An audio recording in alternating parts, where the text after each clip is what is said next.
From secret alliances to endless enmity, this is the hidden war between Israel and Iran. It is a war without declarations, fought in silence, in shadows, shaping the fate of millions. The Middle East has always been a land of crossroads, where empires collided, faiths took root, and rivalries burned through centuries. But among all the conflicts that define this region, few are as shadowy, as complex, and as enduring as the war between Israel and Iran. It is a war without declarations, a war fought in whispers and warnings, with assassinations instead of armies, cyber attacks instead of tanks, and militias instead of marching battalions. To the outside world, it often looks invisible, until a rocket lands, or a scientist dies, or a city is plunged into darkness. This is not just the story of two nations. It is the story of ideology versus survival, of ancient grievances colliding with modern fears, of secret wars shaping the fate of millions. From the ashes of revolution to the rise of nuclear fears, this is the history of the war between Israel and Iran. Strange as it may sound today, Israel and Iran were once not enemies, but allies. In the 1950s through the 1970s, Iran, under the Shah, recognized Israel unofficially, cooperating in trade, intelligence, and military support. Both were non-Arab states in a turbulent region dominated by Arab nationalism. Both feared Soviet influence, and both saw in each other a partner against shared threats. Israeli technicians helped with irrigation projects in Iran. Iranian oil flowed quietly into Israeli ports. Behind closed doors, generals shook hands and secret agreements bound them together. But beneath the surface, a storm was gathering. The Iranian monarchy, tied closely to the West, faced growing unrest. In the mosques and streets, a fiery cleric named Ayatollah Ruhollah Khomeini denounced both the Shah and Israel, calling the Jewish state a cancer in the Islamic world. The fragile friendship was living on borrowed time. In 1979, that storm broke. The Iranian Revolution swept away the Shah, replacing his throne with the rule of the Ayatollahs. Almost overnight, Iran transformed from a Western-backed monarchy into an Islamic republic guided by religious ideology. For Israel, the shift was seismic. The quiet ally across the Persian Gulf had become its sworn enemy. The new regime declared Israel illegitimate, vowing to champion the Palestinian cause and resist Western influence. Crowds chanted, "Death to Israel," in Tehran, and Iranian leaders cast themselves as the defenders of Muslims against Zionism. The rupture was total. Diplomatic ties vanished, the oil shipments stopped, and Israel now faced a new, unpredictable foe, one far more dangerous than before, because this time the hostility was not just political, but ideological. To the Ayatollahs, Israel's existence was an offense to God. The 1980s brought Iran into one of the bloodiest wars of the 20th century, the Iran-Iraq War.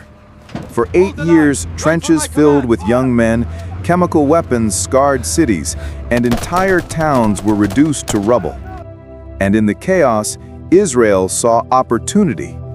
Though Iran's new leaders cursed Israel, the Jewish state quietly feared something more, a victory for Saddam Hussein's Iraq, an Arab dictator hostile to both Israel and Iran. In one of history's strangest twists, Israel supplied Iran with weapons and spare parts, funneled through secret channels, even while Iran's leaders publicly denounced them. The most famous of these efforts would later be exposed as part of the Iran-Contra affair. This double game revealed the truth of geopolitics in the region: enemies in public, partners in secret, allies when interests aligned. But once the war ended in 1988, the cooperation evaporated. Ideology reasserted itself, and soon Israel would face a new danger emerging from Lebanon.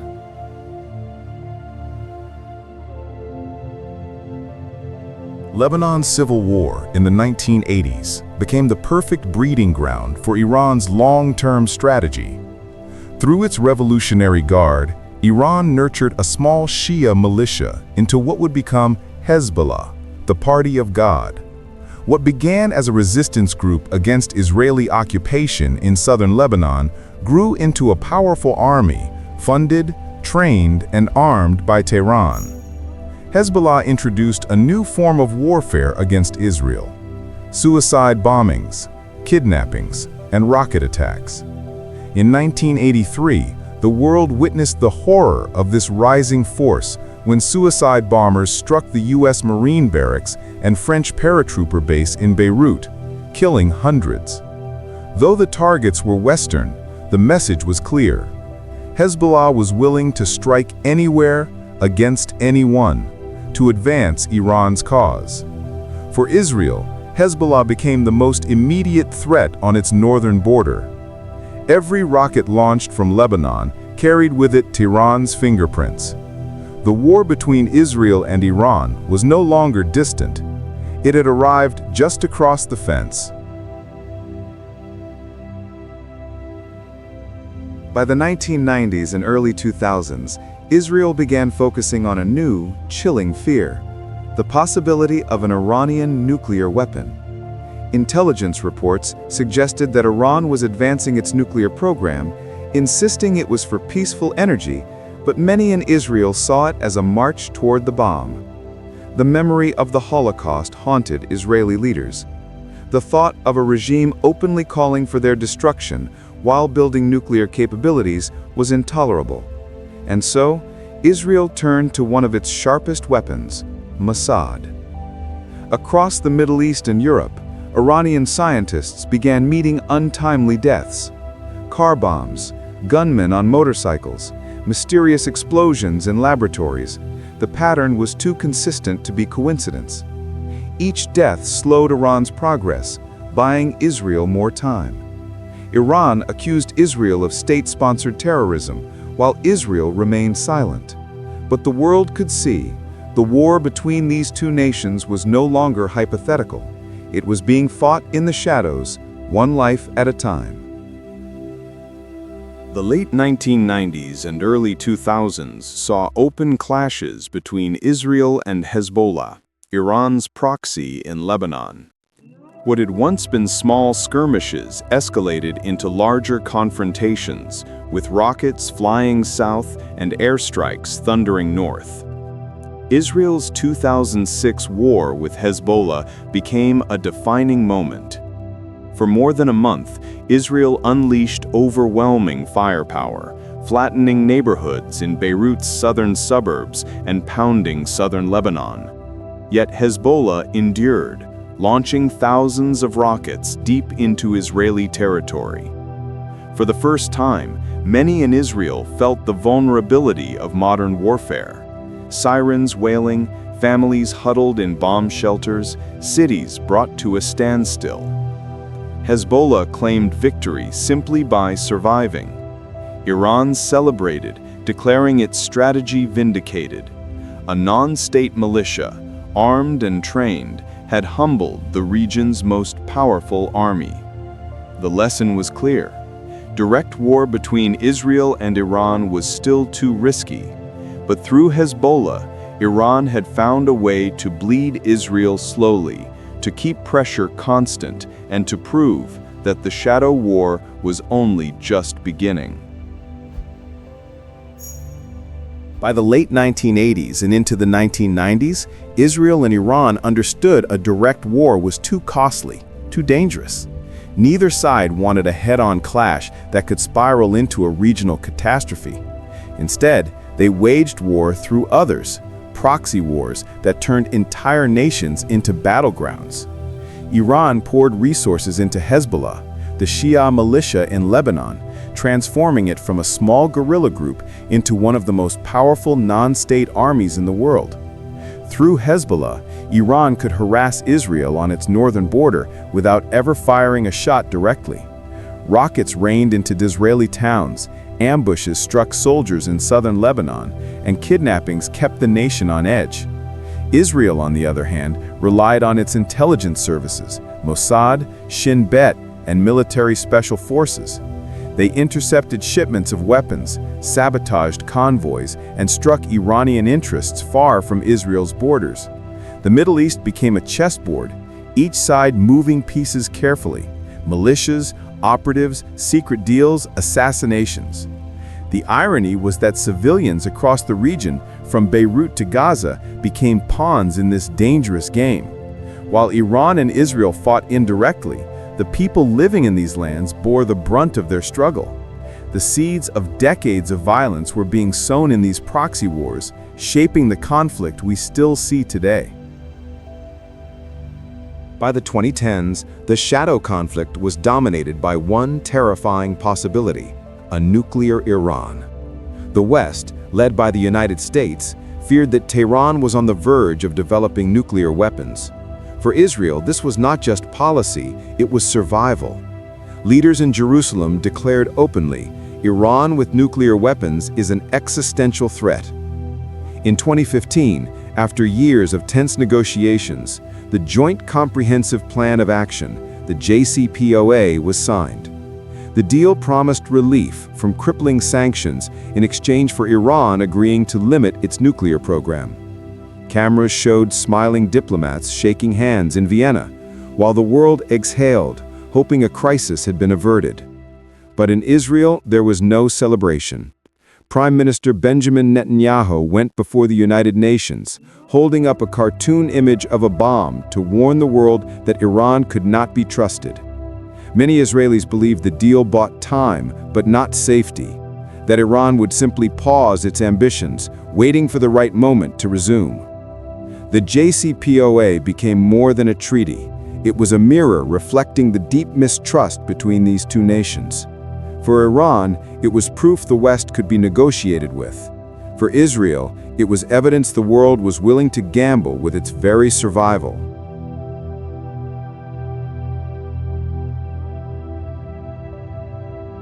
Even as the ink dried on the nuclear deal, another war raged. A war fought in silence, in shadows, in places the public rarely sees. Iranian nuclear scientists began dying in mysterious car bombings and ambushes. Laboratories and facilities experienced unexplained explosions. Each time, Iran pointed a finger at Israel. Israel, as always, neither confirmed nor denied, but the pattern was unmistakable. At the same time, a new battlefield emerged: cyberspace. Viruses like Stuxnet, designed with surgical precision, tore through Iran's nuclear infrastructure, spinning centrifuges out of control until they destroyed themselves. It was the first digital weapon in history to cause physical destruction, and it sent shockwaves through the world of cyber defense. Iran struck back where it could, launching cyber attacks against Israeli companies, infrastructure, and even critical water systems. These were invisible wars, with no front lines, no soldiers, only code, secrecy, and deniability. For ordinary Iranians and Israelis, most of this conflict was hidden. But every so often, the shadows spilled into daylight: a scientist's funeral in Tehran, a sudden blackout in Israel, or whispers of another secret operation that never quite made the headlines. While shadow wars unfolded, the most visible battlefields remained Gaza and Lebanon. Iran supplied rockets, training, and money to Hamas and Hezbollah, empowering them to strike deeper into Israeli territory. What once were crude homemade weapons evolved into guided missiles, capable of reaching Tel Aviv and beyond. Israel responded with overwhelming force: air campaigns that lit up the night sky, artillery barrages, and targeted assassinations. Each cycle of violence followed a grim rhythm. Rockets launched, airstrikes returned, and civilians caught in the middle. In Gaza, entire families crowded into underground shelters, praying for survival. In Israel, parents rushed children into stairwells or bomb shelters as sirens wailed across cities. For many watching abroad, the conflict looked like statistics. Numbers of rockets fired, numbers of casualties reported. But for those living it, it was life and death, fear and loss, repeating endlessly. Iran framed itself as the defender of oppressed Palestinians, while Israel saw itself as protecting its citizens from a ring of enemies closing in.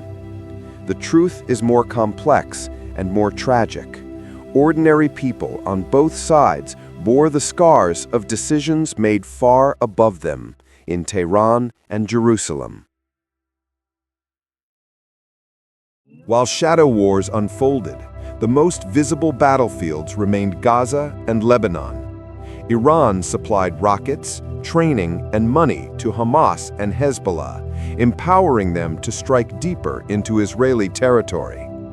What once were crude homemade weapons evolved into guided missiles, capable of reaching Tel Aviv and beyond. Israel responded with overwhelming force, air campaigns that lit up the night sky, artillery barrages, and targeted assassinations. Each cycle of violence followed a grim rhythm. Rockets launched, airstrikes returned, and civilians caught in the middle. In Gaza, entire families crowded into underground shelters, praying for survival. In Israel, parents rushed children into stairwells or bomb shelters as sirens wailed across cities. For many watching abroad, the conflict looked like statistics. Numbers of rockets fired, numbers of casualties reported. But for those living it, it was life and death, fear and loss, repeating endlessly. Iran framed itself as the defender of oppressed Palestinians, while Israel saw itself as protecting its citizens from a ring of enemies closing in. The truth is more complex and more tragic. Ordinary people on both sides bore the scars of decisions made far above them in Tehran and Jerusalem. Today, the conflict between Israel and Iran is a dangerous tightrope. Each side pushes the other, but neither wants to fall into outright war. Diplomacy flickers on and off, sometimes hopeful, often fragile. Trust is nearly absent. Iran continues expanding its influence, embedding militias across the Middle East, from Iraq to Syria to Yemen. Israel continues striking back, determined to prevent encirclement. Meanwhile, the question of nuclear weapons looms larger than ever. Some analysts warn that one miscalculation, a missile that flies too far, a drone that hits the wrong target, an assassination too bold, could trigger a spiral that drags the entire region into flames. Others argue that the very intensity of the shadow war makes open war less likely, that both sides know the cost would be catastrophic, not just for them, but for the world. Oil markets, global alliances, superpower rivalries, all would be thrown into chaos. And so the future remains uncertain. Two nations locked in enmity, bound by geography, history, and ideology, staring at each other across a divide that feels impossible to bridge. The story of Israel and Iran is not a single war, but a series of wars, some visible, many hidden. It is a story of assassinations and speeches, of rockets and negotiations, of hope raised and hope crushed. For more than 4 decades, the two nations have defined each other's fears. Israel sees in Iran an existential threat, a nation whose leaders dream of its destruction. Iran sees in Israel the symbol of Western power and oppression, a target to rally resistance around. And yet, beneath the politics and propaganda, both nations are filled with ordinary people, families who want peace, children who deserve a future without sirens or sanctions. They are the silent voices, rarely heard over the roar of rockets and the clash of rhetoric. As the world watches, one truth remains. This is a rivalry not confined to the past. It shapes the present and will shape the future. The shadow war is not over. It continues, adapting, evolving, always just beyond the light. And until the day it ends, the Middle East and the world will live under its endless shadow.